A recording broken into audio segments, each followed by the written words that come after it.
Magandang araw mga kaibigan. Bigyan natin ng reaksyon itong post ni Edwin Hamora. Sabi niya, galit na galit si Asidre kay Tiangco.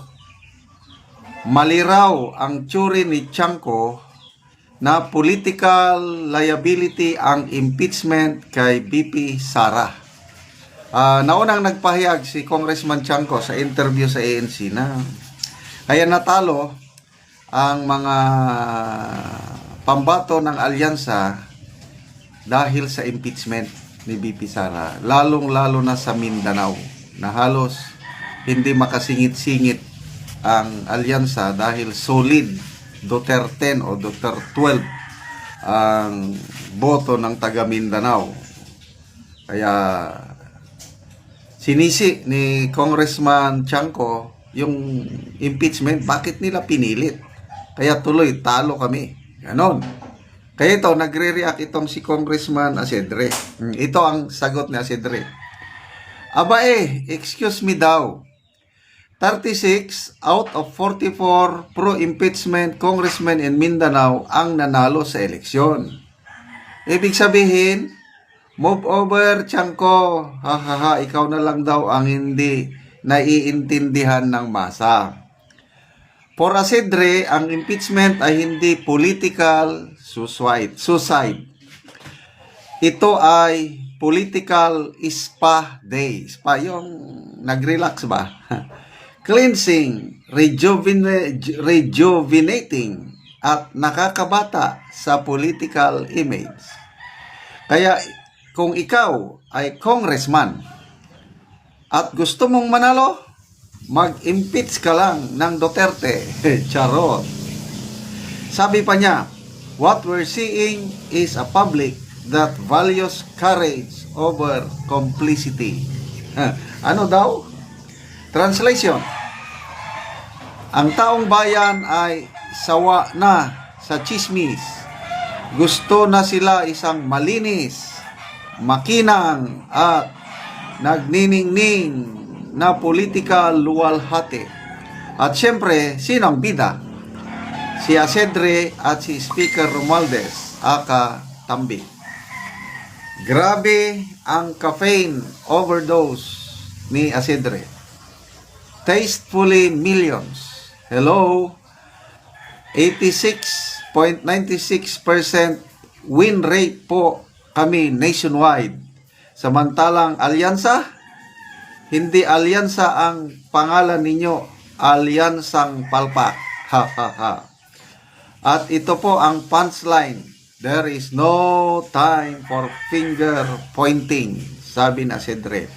Habang buong press release niya ay isang malaking daliri na nakatutok kay Tiangco. No, kaya nyo yon? Tapos may pakot pa siya na Speaker Romualdez daw ay guided with calm, principle, and unity. Wow naman, grabe. Nahilo ako. Feel ko parang si Moses na hinati ang dagat ng impeachment. Kulang na lang, i-anoint niya with olive oil habang sinasabing, let my people vote.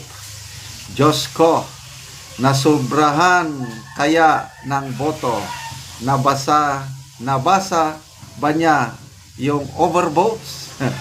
Pati mga deads, bumoto? I am not making tanggol Tiangco here. Ha? Nagbabasa lang at nag-interpret lang ako ng news. Kaya ikaw, Tiangco, next time, you analyze. Huwag kang magdala ng calculator, magdala ka ng rosary, prayer, booklet, at crystal ball. Kasi ang politika ngayon, hindi na numbers game, fingeran na. Kuwanda nila. Grabe ding mang asar itong si Edwin Hamora. Okay. Between Congressman Tiangco and ito, Asidre o Romualdez. Saludo ako kay Congressman Tiangco. Matinong kongresista pala ito. Na panood ko yung interview niya sa ANC, yung pagsisiwalat niya. Grabe, nagsasabi siya ng totoo. Agree ako sa assessment ni Congressman Chanco na kaya natalo ang karamihang Alyansa Bets dahil sa impeachment. Itong sinasabi ni Congressman Asidre, iba naman yon. Ang punto de vista ni Congressman Chanco, senador. Bakit natalo ang maraming senador nila? Kasi galit ang taga Mindanao. Solid, Duterte plus 2 ang Mindanao. Dahil sa impeachment at dahil sa ginawa kay Tatay Digong, yung kidnapping. Ang sinasabi naman ni Asidre, hindi political sausage yung dahil maraming nanalong kongresista na nag-sign sa impeachment. Siyempre, mananalo dahil bumuhos ang pera eh. Kung walang pera, I don't know kung anong nangyari sa mga kongresista dito sa baba. Kaya agree ako sa sinasabi ni na it's a political miscalculation. May narinig akong statement ni Senator Lacson, Senator-elect. Inaamin niya, nilampaso kami sa Mindanao and even Visayas. Nilampaso kami. So, anyway, bahala ng taong bayan na kung kanino kayong maniniwala. Yung interview ng ANC kay Congressman Chanco, very revealing yun eh. Ayaw talaga ng presidente yung impeachment. Ayaw ng presidente. Kaya lang nagtataka, bakit natuloy pa rin? At ang main motive, bakit pinilit ang impeachment? According to Congressman Chanco, para ma-release na yung pera, kasi sa budget, yung AKAP, mga ayuda, conditional release, hihigpitan. Kung hihigpitan mo, paano pa nila magagamit sa eleksyon? Kaya yun, according to Congressman Chanco, pinilit nila para may rason. Yan, pinirmahan ang impeachment na promise ma-release ang pera sa kanila, yung ayuda nila, ma-release. Kaya yun, ang main motive, ang higher motive is ma-release yung pondo. Yan ang sabi ni Congressman Chanco. So, ang mga pumirma, nabigyan. Ang hindi pumirma, hindi nabigyan. Ganon po ang kalakaran. Only in the Philippines, nagiging ayuda nation na po tayo.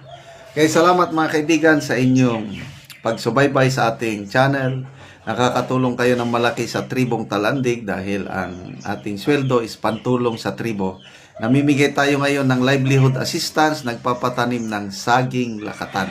Kung may itananim, may aanihin.